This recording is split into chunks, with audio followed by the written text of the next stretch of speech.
मामा में 27 घंटा। कल के लेक्चर में हमने देखा था कि जब स्टैंडर्ड कंडीशन होती है, मतलब कि टेम्परेचर कितना होता है, टेम्परेचर इतना होता है, सांद्रता कितनी होती है, 1 मोलर होती है ना। तो उसके लिए EMF कैसे कैलकुलेट करते हैं, कैसे करते थे, सेल का ई कैथोड होता था, रिडक्शन पोटेंशियल होता था किस पर, कैथोड पर, माइनस रिडक्शन पोटेंशियल किसका, एनोड का। ऐसे करते थे। पर ये कब था, जब कंसंट्रेशन कितनी हो, 1 मोलर, ठीक। पर जब 1 मोलर ना हो, जब 1 मोलर ना हो, कुछ और हो, तब उसके लिए कैसे करेंगे। तो उसके लिए सही समझ रहे हो, क्या पढ़ने वाले हैं आज, नेट्स इक्वेशन पढ़ने वाले हैं आज।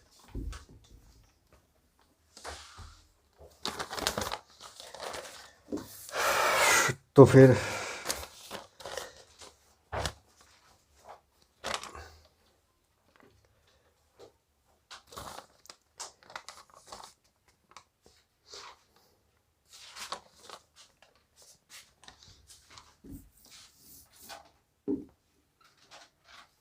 गैल्वेनिक सेल में क्या सीखा था हमने, जिंक की राड होती थी, है ना, और इधर क्या होती थी, राइट साइड में कॉपर की राड होती थी। ये जिंक की थी, ये कॉपर की थी, ये कॉपर सल्फेट था, ये जिंक सल्फेट था।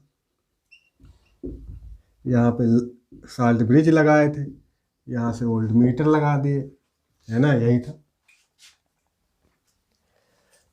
यहाँ पे जो सांता लिए थे वहाँ पे 1 मोलर, अब जो ही थोड़ी ना था हमेशा 1 मोलर हो, यहाँ पे तो 1 मोलर लिए थे, 1 मोलर सांता वाले। लेकिन कब, स्टैंडर्ड कंडीशन में ना, जब मानक लेते थे तब स्टैंडर्ड कंडीशन पे होता था। स्टैंडर्ड कंडीशन में टेम्परेचर हमेशा कितना, तो इतना लेंगे, सांता कितनी लेंगे, 1 मोलर लेंगे, है ना, और प्रेशर कितना लेते थे, 1 ATM लेते थे। ये कंडीशन होती, और नॉन स्टैंडर्ड में ये सारी कंडीशन नहीं होगी, ठीक।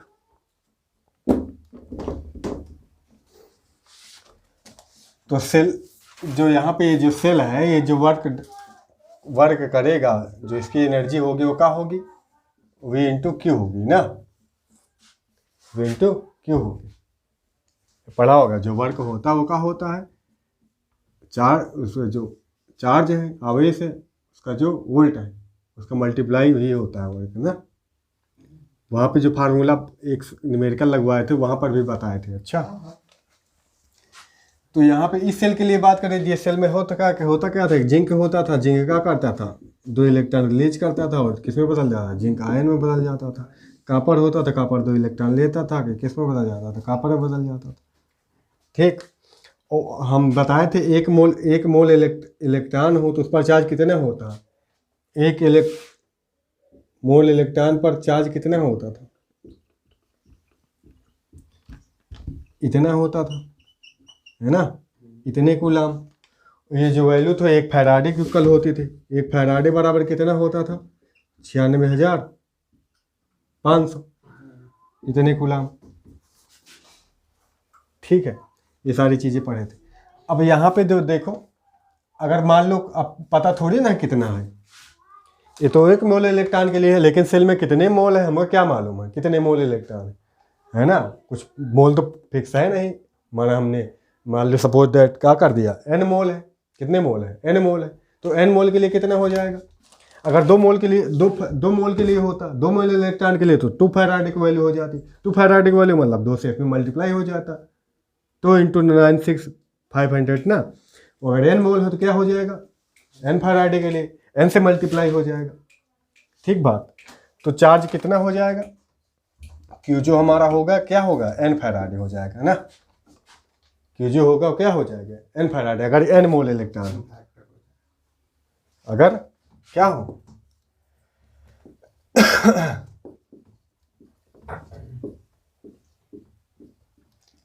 N मोल इलेक्ट्रॉन है तो ये हो जाएगा, अच्छा, इतने फैराडे चार्ज, ठीक। और V क्या हो जाएगा, सेल का जो ईएमएफ होगा वही तो होगा, वही सेल का जो ईएमएफ होगा ये जो हम कैलकुलेट करते थे, कल कर रहे थे ना ये इसको, तो यानी कि ई सेल होगा। क्या होगा? ई सेल ही तो था वो, क्या था? ई सेल था। ठीक, तो इन दोनों को वैल्यू पुट करेंगे तो यहाँ क्या हो जाएगा? डब्ल्यू बराबर वी क्या है? ये ई सेल इंटू में क्या है? एन एफ, इंटू में क्या है? एन एफ, ये हो जाएगा। अब देखो यहाँ पर जो वर्क गिव्स एनर्जी होगी इस सेल के लिए, इस सेल की एनर्जी क्या होगी? गिव्स एनर्जी नेगेटिव होगी, पॉजिटिव होगी? नेगेटिव होगी।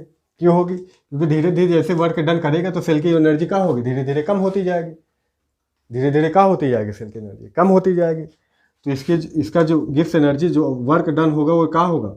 मतलब एनर्जी धीरे धीरे घटती जाएगी, इसकी घटती जाएगी तो माइनस में जाएगी, माइनस में जाएगा तो यहाँ पे ले सकते हैं डब्ल्यू की वैल्यू ये है, तो माइनस डेल्टा जी बराबर क्या हो जाएगा? डब्ल्यू की जगह पे ये वैल्यू रख देंगे, ऐसे कर सकते हैं, पहले लिख सकते हैं एन एफ इंटू में क्या है?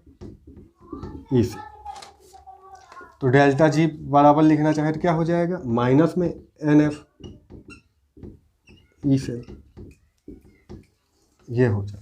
इस पर सीधे न्यूमेरिकल आ जाते हैं। अच्छा, सेल की गिब्स एनर्जी निकालने के लिए सीधे न्यूमेरिकल आ जाएगा। किसी सेल की गिब्स ऊर्जा बताओ, या फिर कितना कार्य कर रहा सेल, कार्य भी पूछ लेगा। सेल द्वारा कितना वर्क डन किया गया, सेल द्वारा कितना काम किया गया, सीधा पूछ लेगा। ये डब्ल्यू को इक्वल भी होगा, चाहे डेल्टा जी का हो जाए, ये दोनों क्या होंगे? आपस में इक्वल ही होंगे।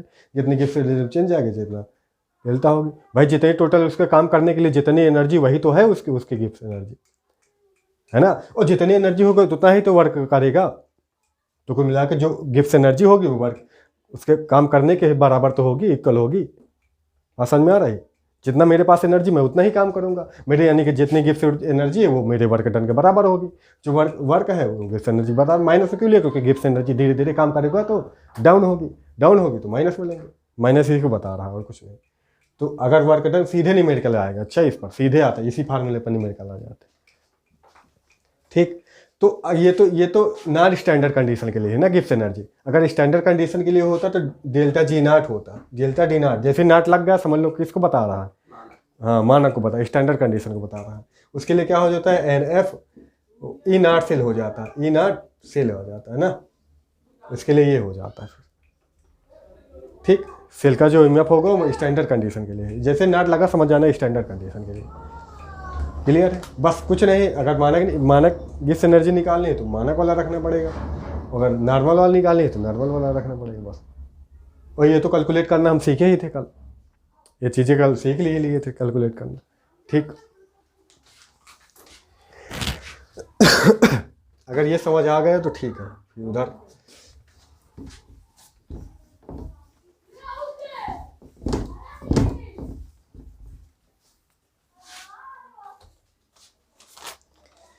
तो यहाँ पे डेल्टा जी नॉट बराबर क्या बताए? Minus N F E naught cell बताए ना। क्लियर है? थर्मोडायनेमिक्स वाले चैप्टर में एक रिलेशन पढ़े हो 11th क्लास में।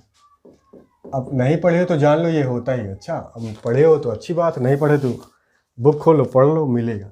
डेल्टा जी बराबर क्या था? Delta G naught plus R T L N Q. ठीक, ये कहाँ था? अब जैसे कुछ नया मिलता है ना, कुछ लोगों को अजीब सा लगता है, अजीब सा ना लगे ना, ये पढ़ा है आपने, नहीं पढ़ा तो बुक खोलो जाके, मिलेगा आपको ये रिलेशन मिलेगा। अच्छा ठीक है, मानव गिब्स ऊर्जा मतलब स्टैंडर्ड गिब्स एनर्जी और गिब्स एनर्जी में रिलेशन देखोगे तो ये मिलेगा। अच्छा, यहाँ पे एल एन क्या है? ये तो अभी बताया मैंने क्या है, ये भी बताया मैंने क्या है ना। आर क्या है? गैस कांस्टेंट है। टी क्या है? टेम्परेचर है केल्विन में। ठीक, एल एन क्या है? एल एन देख लो क्या है, एल एन क्या है? लाग ई है, नेचुरल लाग है। क्या है? नेचुरल लाग है, नेचुरल लाग होता है। अच्छा, प्राकृतिक लाग। अब इसे जैसे लाग 10 में चेंज करना हो तो क्या करते हैं? 2.303 और log 10 हो जाता है। मतलब इतने से मल्टीप्लाई कर दो इसमें तो log 10 में चेंज हो जाता है। न जानते हो तो आज जान लो, क्योंकि इसका यूज होने वाला आगे बम्पर होगा, इस चैप्टर में भी होगा, आगे केमिकल काइनेटिक्स में भी होगा, वहाँ पर भी होगा। तो नेचुरल log बोल चाहे ln लिखो चाहे log e लिखो, बात वही होती। अगर इसके log 10 में चेंज करना है तो कितने से मल्टीप्लाई, 2.303 से मल्टीप्लाई। ठीक है, अब क्यों क्या है, रिएक्शन कॉशिएंट है, रिएक्शन यानी कि अभिक्रिया गुणांक। अभिक्रिया गुणांक कैसे निकालते हैं, तो कोई रिएक्शन होती है तो फिर बताए थे, ये केस में पढ़े थे इसको निकालना, इक्विलिब्रियम साम्यावस्था वाले रिलेशन में पढ़े थे। तो सारे यहाँ पे काफ़ी चीज़ें फर्स्ट ईयर वाली यूज होती है, तो कुछ लोगों को कन्फ्यूजन है, क्योंकि बुक में सीधा डायरेक्ट इक्वेशन लिख देते हैं, कहाँ से आया कुछ नहीं बताते। बुक वाले सीधा क्या करते हैं, सीधा डायरेक्ट लिख देते हैं कि यहाँ देखो नेक्स्ट इक्वेशन क्या होता है, सीधा लिख देते हैं। वहाँ पे ये कहाँ से आया कैसे डिराइव करके नहीं दिखाते, इसीलिए, क्योंकि वो भी जानते हैं बच्चा कन्फ्यूजन में आएगा, कन्फ्यूजन में आने की क्या ज़रूरत है। लेकिन अगर आप सीधा रखना चाहें तो हो जाएगा, क्योंकि डिराइव करने के लिए आएगा नहीं, ना बोर्ड एग्जाम में आएगा ना तो कंपटीशन में, कोई मतलब नहीं। लेकिन आपकी समझ बढ़ेगी ना इससे, अगर आप जान रहे हैं कि कैसे आ रहा, कहाँ से आ रहा, थोड़ी समझ बढ़ेगी। तो ये क्या होता था, जो प्रोडक्ट होता था, है ना, active mass of product divided by किससे, एक्टिव मास ऑफ रिएजेंट का होता था ना। ये प्रोडक्ट होता था और क्या होता था, रिएजेंट होता था, ये होता था। क्लियर है। अब इसको चेंज करते हैं। अगर हम टेम्परेचर कितना ले लें, 298 केल्विन ले लें, क्योंकि ज़्यादातर जो न्यूमेरिकल आएंगे वो 298 25 डिग्री सेल्सियस पर ही आएंगे। चाहे 25 डिग्री सेल्सियस बोल दे और चाहे तो 298 केल्विन बोल दे, दोनों का मतलब एक ही है। अगर टेम्परेचर इतना है, वो आर की वैल्यू कितनी है, आर की वैल्यू फिक्स है, इतनी ही लेते हैं, 8.314 इतने ठीक। टी मिल गया हमें, आर मिल गया, और हमें ये मिल ही गया, लागे एल को चेंज करना जान ही गए। तो डेल्टा जी क्या हो जाएगा, और यहाँ से रिलेशन हम लिख सकते हैं ना, ये दोनों डेल्टा जी, इसको यहाँ से लिख सकते हैं। डेल्टा जी देखो -NF E cell, delta G naught यहाँ से लिख सकते हैं -NF E naught cell, minus है ये यहाँ पे प्लस है तो प्लस है। आर की वैल्यू रख सकते हैं, ये यहाँ पे ये 8.314 अपान टी है, टी तो रख सकते हैं 298। यहाँ पे और क्या है, ये लाख, इसको चाहे यही रहने दो, ln क्यों रहने दो, अभी क्या दिक्कत है। अब ऐसे यहाँ पे जैसे कि हम -NF से क्या कर दे, डिवाइड कर दे दोनों तरफ, -F से क्या कर दे, डिवाइड कर दे दोनों तरफ, तो क्या हो जाएगा, यहाँ पे भी NF -NF आ जाएगा, यहाँ भी -NF आ जाएगा, और यहाँ भी -NF आ जाएगा, है ना। NF से NF ये कट जाएगा, ये भी कट जाएगा, तो क्या हो जाएगा, E cell equal to E naught cell, ये प्लस माइनस माइनस हो जाएगा, वो ये मल्टीप्लाई कर लेंगे। अच्छा, ये क्या कर, ये एफ की वैल्यू भी यहाँ पे रख सकते हैं ना, एफ की वैल्यू क्या है, 1 फैराड है, 1 फैराड है तो एफ की वैल्यू 96,500 रख सकते हैं, 96,500 रख सकते हैं, एफ इक्वल टू यहाँ पे रख सकते हैं 96,500।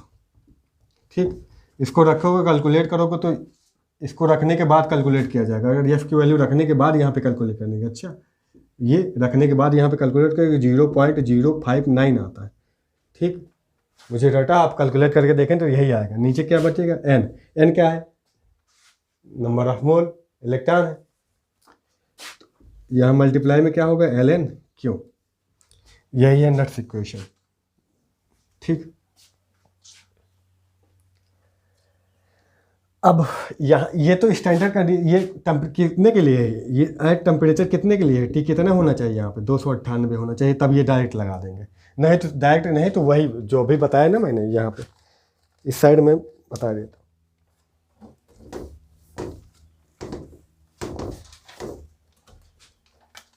अगर वो नहीं मालूम तो आप सीधा यही लगाएंगे, ई सेल मान लो, नहीं तो question two E naught cell,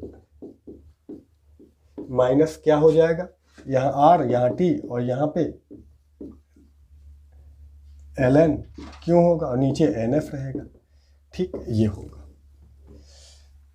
क्योंकि जब कंडीशन हमें मालूम थी, जब टी हमें मालूम था टी कितना था, टी इतना था, आर इतना था, आर की वैल्यू फिक्स है तो सारी वैल्यू रख दिए, एफ की वैल्यू भी फिक्स है, एफ बराबर हमें मालूम है 96,500, तो सारे रख के हम सॉल्व कर लिए तो इतना आ गया था। तो जब तक टेम्परेचर इतना हो तो ये सीधा लगा देंगे, नहीं तो फिर अलग अलग हो टेम्परेचर तो ये लगाएंगे। फिर यहाँ भी आर की वैल्यू वही रहेगी, आर की वैल्यू वही रहेगी, ये चेंज नहीं होने वाली। रिएक्शन कोएफिशिएंट रिएक्शन देख के निकाल लेंगे, जो भी सेल रिएक्शन में आएगा ना, ये सर तो बहुत इंपॉर्टेंट, गौर से देखिएगा। अच्छा चलो,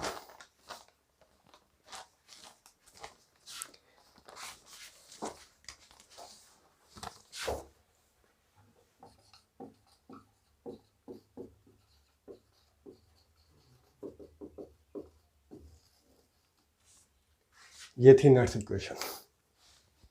इसको अप्लाई कैसे करना है ये भी देख लेते हैं। जब टेम्परेचर हमारा इतना हो 298 केल्विन तो यही लगाना है, अदरवाइज यही लगाना है। अच्छा, वहाँ पे टी अलग वैल्यू आएगी तो यही लगाना है। अगर टी की वैल्यू इतना दिया हो, क्योंकि न्यूमेरिकल जो भी आएगा इतना ही रहेगा। अगर टी की वैल्यू एसएससी अलग होगी तो न्यूमेरिकल में देगा कि हाँ अलग है, नहीं दिया हुआ है तो समझ जाना यही लगाना है फिर। ठीक,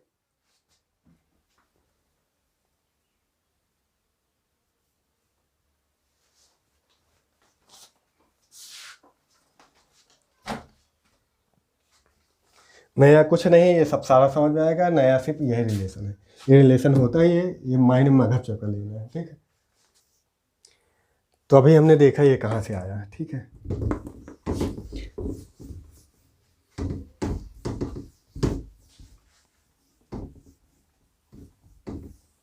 देखो एफ की वैल्यू फिक्स है, एन की वैल्यू हम जान लेंगे रिएक्शन से, जो से रिएक्शन होगी उससे जान लेंगे। एल एन हमने चेंज करना, log 10 में चेंज करना सिखा दिया है। क्यों, कैसे निकाल लेंगे, रिएक्शन कोएफिशिएंट है, जैसे कि अभी बताते हैं।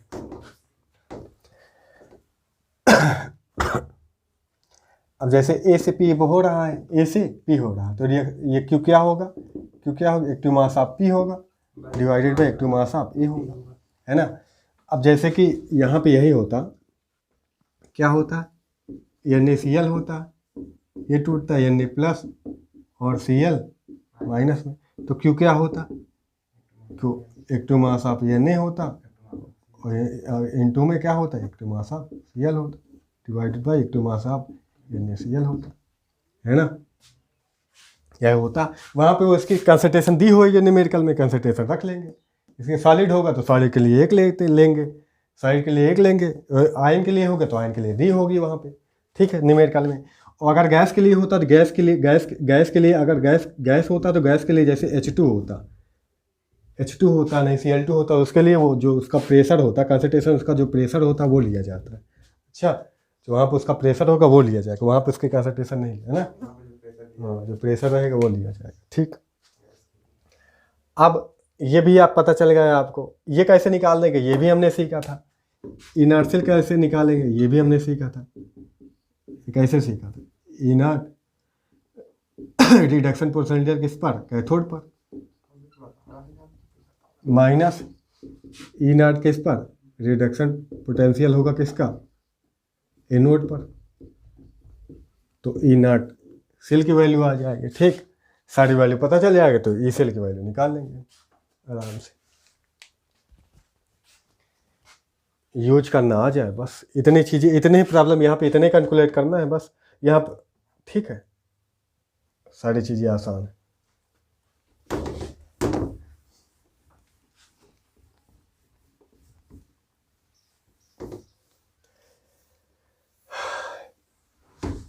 एक आध क्वेश्चन देख लेते हैं ना हम।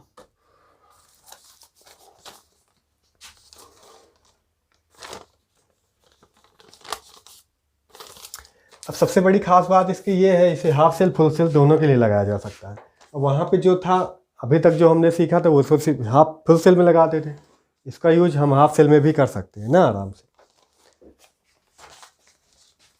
तो इसे हम हाफ सेल में भी लगा सकते हैं। जैसे यहाँ पे दिया हुआ है, ये दिया हुआ है Cu2 प्लस Cu, ये कितना है प्लस का 0.34 वोल्ट।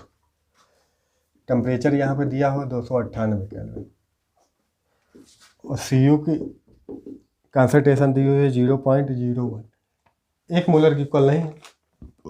ठीक, तो इसे फाइंड करना। तो कहा सेल कौन सी, सेल हमारी यही है, सेल हमारी यही है। सेल क्या है, सेल हमारी यही है। ठीक, किसको इक्वल हो जाएगा, इनर्ट सेल। इनर्ट सेल यही है, माइनस क्या करते हैं, टेम्परेचर यही है, टेम्परेचर यही है तो क्या होगा 0.059 बताएं अभी हम। नीचे क्या बताएं, एन, नीचे क्या बताएं, एन। एन की वैल्यू भी यहाँ पता कर सकते हैं। यहाँ पे देखो Cu2 आयन से क्या किसमें बदल रहा है, Cu में बदल रहा है, तो 2 इलेक्ट्रॉन लेगा, यही तो होगी सेल रिएक्शन। क्या होगी, Cu2 प्लस होगा, 2 आयन लेके 2 इलेक्ट्रॉन लेके किसमें चेंज हो जाएगा, Cu में। तो जितने इलेक्ट्रॉन लेने देने पार्टिसिपेट करते भाई एन होता है 2। ठीक, और यहाँ पे log 10 क्यों, तो क्या हो जाएगा,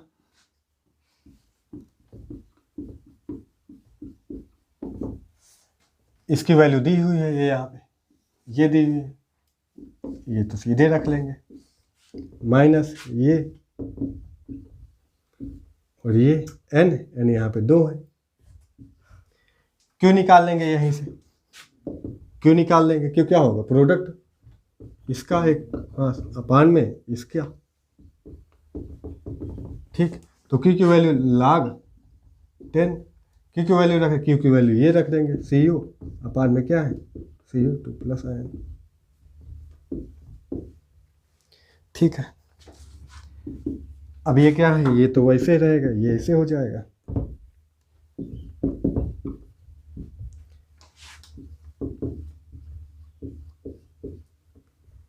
log 10 इसकी 1 लेंगे, सॉलिड है, कॉपर क्या है यहाँ पे, ये सॉलिड है, जो आयन के रूप में है बस वैसे ही लेना है। सॉलिड वाले को निगलेक्ट कर देना, सॉलिड वाले लेते ही नहीं यहाँ पे, इसलिए सॉलिड वाले लिखा ही नहीं जाता यहाँ पे। क्यों, क्या होगा 1 होगा, इसका 1 ही लेते हैं हमेशा, याद रखना है। ये सब पढ़े हो तुम, इक्विलिब्रियम वाले लेसन में सब पढ़ने को मिलता है। अच्छा, सॉलिड वाले के लिए ये सॉलिड है, यहाँ पे क्या है, सॉलिड है। सॉलिड के लिए क्या करेंगे, हमेशा 1 लेंगे, उसकी सांता हमेशा 1 लेंगे। ठीक है, सॉलिड है का, सॉलिड मतलब क्या हुआ, वो सॉलिड होगा तो डिजॉल्व होगा ही नहीं, डिजॉल्व होगा नहीं तो उसका काहे के सांता, तो 1 लेंगे। तो एक क्यों लेंगे, एक मतलब 1 से मल्टीप्लाई करते तो वैल्यू में कोई फर्क नहीं पड़ता, मतलब वैल्यू में कोई फर्क नहीं पड़ना चाहिए, इसलिए 1 लेंगे। यहाँ पे इसकी सांता ये दी हुई है, ये यहाँ पे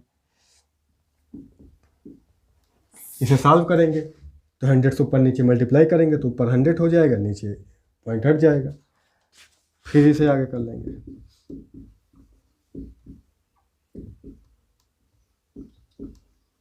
यहाँ पे 9 था 2, यहाँ पे देखो इसे बना सकते हैं, क्या बना सकते हैं, इसे सॉल्व करना चाहे तो ये log क्या है, log 10 इंटू 100 है। 100 को क्या कर सकते हैं, log 10 की पावर 2 लिख सकते हैं। और log, इसे आप फार्मूला पढ़ा होगा आपने, log m की पावर n क्या होता है, n log m होता है ना, बेस में 10 होता ही है। अच्छा, तो बस वही हो जाएगा, यहाँ पर क्या हो जाएगा 2 log 10 है या बेस में अपान में 10, और log 10 की वैल्यू, इतने की वैल्यू क्या होती है, इतने की वैल्यू 1 होती है, log 10 की वैल्यू क्या होती है 1 होती है। तो सीधी सी बात है, यहाँ पे क्या है 2 इंटू log 10 हो जाएगा, कितने की वैल्यू 1, तो वही नहीं रहेगा, 2 से 2 कट जाएगा, तो क्या हो जाएगा 1 अपान में 2 इतना माइनस इतना, ये 2 से 2 कट जाएगा, इसे घटा लेंगे, क्या हो जाएगा, घटाना यहाँ पे 0 मान सकते हैं, क्या मान सकते हैं 0, 0 से 9 गया तो नहीं जाएगा तो कैरी लेंगे, 10, 10 से 10 तो 1 आएगा। ठीक है, यहाँ पे 3 से नहीं जाएगा तो क्या आएगा, 13 में 8 आ जाएगा, और यहाँ पे 2 आया था, 2 से 2 ये आ जाएगा, इतने वोल्ट। ठीक, तो ये तो हाफ सेल के यूज करें, किसके लिए यूज किया अभी हमने, हाफ सेल के लिए यूज किया।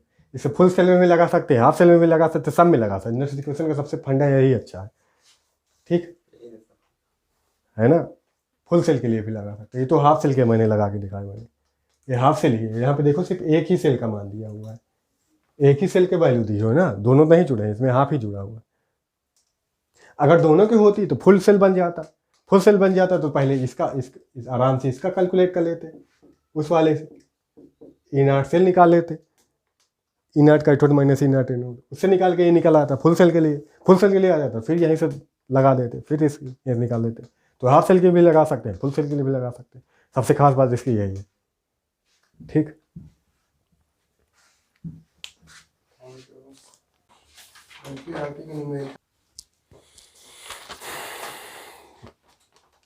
कल हमने देख लिया था नट समीकरण को हाफ सेल में और फुल सेल में कैसे अप्लाई करना है। हाफ सेल का मैंने एग्जांपल भी लेके बताया था, फुल सेल के लिए मैंने बता दिया था, मैं रिवाइज फिर करा देता हूँ फुल सेल के लिए कैसे लगाते हैं। फुल सेल के लिए आपको कोई सेल दिया होगा, जैसे कि ये दिया रहेगा ना, ये दिया है, नहीं तो यहाँ पे पावर n है, m में चेंज होगा, है ना, और यहाँ पे साल्ट दिखाएगा, और यहाँ पे m होगा, फिर मान लो ये है, ये अलग अलग मेटल है, चलो नहीं एक मेटल होगा, ये होगा ना।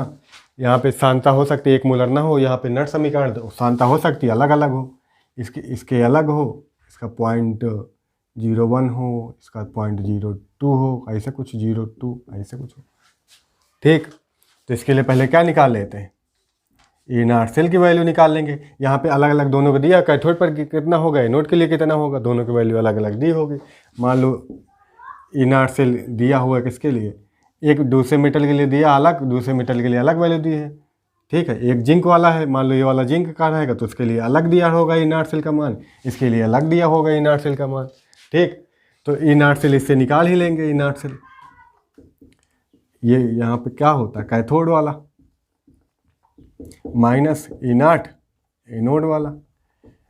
जैसे यहाँ पे निकाल लेंगे इसको, E0 सेल की वैल्यू आ गई तो ई सेल लगा ही देंगे, फिर ई सेल E0 सेल यहाँ पे होता है माइनस 0.059 n log बेस में 10, यहाँ पे क्यों, क्योंकि वैल्यू पे निकाल ही देंगे जो इक्वेशन होगा ना सेल का, बस ये मिल गया, एन पता ही चल ही जाएगा जब सेल इक्वेशन लिखेंगे तो फिर ये पता ही चल जाएगा सेल इक्वेशन के लिए। ठीक, बस निकाल लेंगे। फुल सेल के लिए ऐसे अप्लाई कर लेंगे। ठीक, हालांकि मैं न्यूमेरिकल कराऊंगा ना, न्यूमेरिकल कराऊंगा तो वहाँ पे हाफ सेल, फुल सेल और सारे जितने भी हैं सब वहाँ पे करवा दूंगा। अच्छा, न्यूमेरिकल हम कर लेंगे हर तरह के, पहले कॉन्सेप्ट देख लेते सारे किस किस सेल में अप्लाई कर सकते, कैसे कैसे नट समीकरण को अप्लाई किया जा सकता है। तो आज हम देखने वाले हैं सांद्रता सेल में। कौन सी सेल में यार, सांद्रता सेल।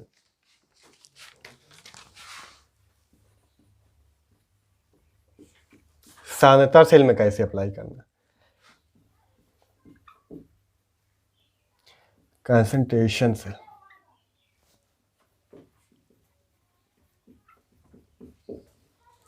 इसकी खास बात क्या होती है इस सेल की, इसमें जो एनोड कैथोड के हाफ सेल होंगी दोनों की, एक कैथोड वाली हाफ सेल होगी, एक एनोड वाली हाफ सेल होगी, दोनों सेम होंगी। कैथोड एनोड दोनों सेल का होंगे,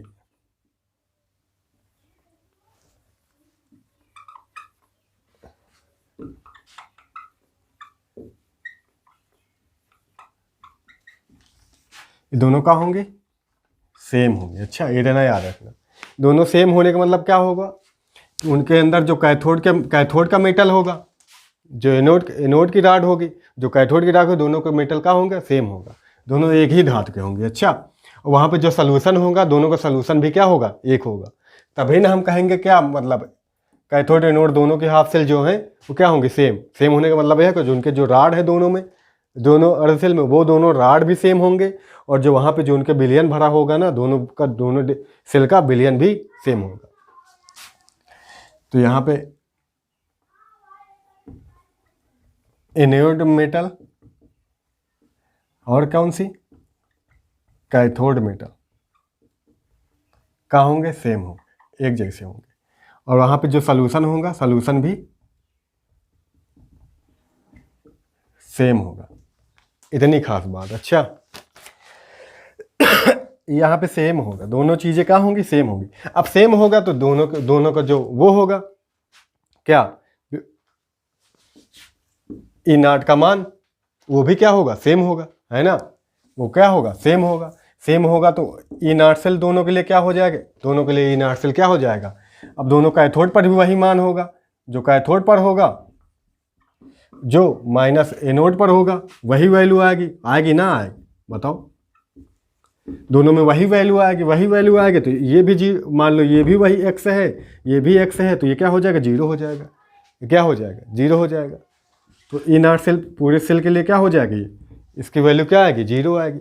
जीरो क्यों आई, क्योंकि वहाँ पे मेटल भी एक वही सी तरह वही है, सोल्यूशन भी वही है, एनोड पर भी मेटल वही है, सोल्यूशन वही है, कैथोड पर भी मेटल वही है, सोल्यूशन वही। तो कैथोड भी रिडक्शन पोटेंशियल जो होगा, जो एनोड पर रिडक्शन पोटेंशियल होगा, दोनों का होंगे, इक्वल होंगे। दोनों इक्वल होंगे तो हम ये फार्मूला पर रखेंगे तो जीरो हो जाएगा। ई नाट सेल क्या हो जाएगा, जीरो हो जाएगा। अब जीरो हो जाएगा, नट्स इक्वेशन अप्लाई करेंगे तो क्या हो जाएगा, ई सेल के वैल्यू क्या हो जाएगी। और यहाँ पे ई नाट सेल लिखते हैं, पहले क्या लिखते हैं, ई नाट सेल माइनस 0.059 अपान में एन लॉग क्यू। ये तो जीरो है तो जीरो रहेगा, जीरो कोई मतलब नहीं हमें, तो माइनस का 0.059 अपान में एन लॉग बेस में 10 इंटू में क्यू। ये समीकरण बनेगा। तो सांद्रता सेल के लिए, कंसंट्रेशन सेल के लिए अप्लाई करेंगे तो ऐसे अप्लाई करना है। फिर वहाँ से इससे कोई देना लेना नहीं है, ई नाट सेल की वैल्यू से कोई देना लेना नहीं। ई नाट सेल की वैल्यू जीरो हो जाती, बस यही ध्यान रखना है। क्लियर है।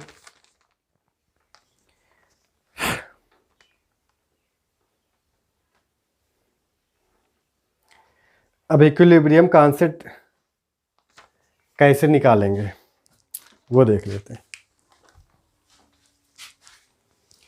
इक्विलिब्रियम कॉन्सेप्ट कब निकलेगा, इक्विलिब्रियम इस फेज जब बनेगी तभी निकलेगा, ठीक है, यानी कि साम्यावस्था में ही निकलेगा। जब सेल क्या होंगे, साम्यावस्था में होंगे। अब साम्यावस्था में होता क्या है, सेल अपना वर्क करना क्या कर देता है, बंद कर देता है। वर्क करना क्या कर देता है, बंद कर देता है। तो कैसे होगा देखो, हमने क्या लिया था, एक डेनियल सेल जब बनाया था ऐसे बनाया था, एक यहाँ पे राड थी, एक यहाँ पे राड थी, ये कॉपर की राड थी, ये क्या है की राड थी, जिंक की राड थी। यहाँ पे साल्ट ब्रिज लगाए थे लवण से, तो इन वोल्ट मीटर द्वारा क्या कर दिए थे, जोड़ दिए थे, ठीक। अब यहाँ पे ऐसा तो है नहीं, यहाँ पे क्या हो रहा था, जिंक आयन आ रहे थे, यहाँ पे कॉपर आयन जा रहे थे, ठीक है, यहाँ पे इकट्ठे हो रहे थे, ये मोटा हो रहा था, ये पतला हो रहा था। लेकिन ऐसा तो है नहीं ये हमेशा लाइफ टाइम चलते रहेगा, कुछ एक फिक्स टाइम होगा कि इसकी भी एक लाइफ होगी, है ना। तो धीरे धीरे ये राड पूरी खत्म हो जाएगी, धीरे धीरे ये भी खत्म हो, धीरे धीरे एक तरह से इसकी प्रोसेस ये वर्क करना क्या होगा, सेल बंद कर देगा। वर्क करना क्या कर देगा, बंद कर देगा। तो जब वर्क करना बंद कर देगा तो यहाँ पे एक कुछ ना कुछ तो कॉन्सेप्ट होना चाहिए, बस वही इक्विलिब्रियम में एक तरह का इक्विलिब्रियम स्टेबल हो जाएगा ना, दोनों में इक्विलिब्रियम स्टेबल हो जाए। तो बस वही इक्विलिब्रियम कॉन्सेप्ट कैसे निकालेंगे, बस वही जानना है। तो इसके लिए भी नट समीकरण अप्लाई कर सकते हैं। अच्छा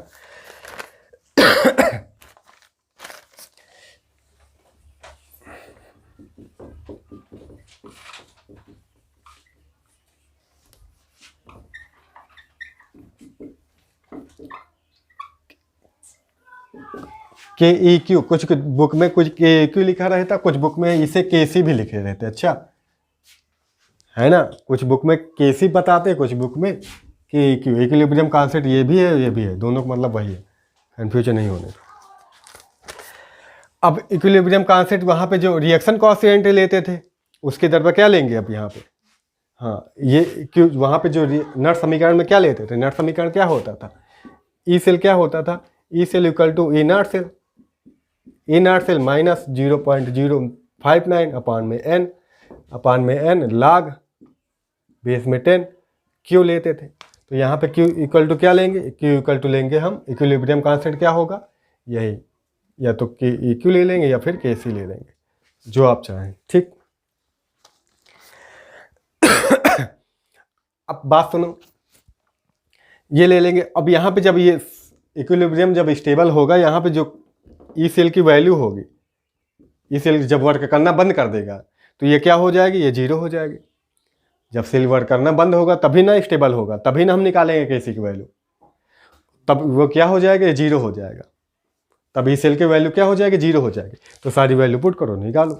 ये हो जाएगा 0 equal to E naught cell minus 0.059 upon में n log बेस में 10। यहाँ पे क्या लिख देंगे, चाहे के सी लिख दे, कहाँ है के सी लिख रहे हैं तो के सी लिख देते। ठीक है, ये मान लो इस पूरे को उधर ले जा रहे हैं कि ई नॉट सेल की वैल्यू निकाल रहे हैं, तो ई नॉट सेल बराबर क्या हो जाएगा, ई नॉट सेल बराबर इक्वल टू क्या हो जाएगा 0.059 अपान में n, इधर क्या हो जाएगा log बेस में 10 के सी। हमें के सी तो निकालना रहेगा, इसमें फाइंड क्या करना, पूछेगा क्या क्वेश्चन में, के सी की वैल्यू पूछेगा। के सी पूछ रहा है कि इक्विलिब्रियम कांस्टेंट पूछ रहा है, तो समझ लेना कौन सा वहाँ पे साम्यावस्था में ही पूछ रहा है, तब सीधा यही फार्मूला अप्लाई करना है। तो यहाँ पे log के सी इक्वल टू बनाना चाहे तो क्या बन जाएगा,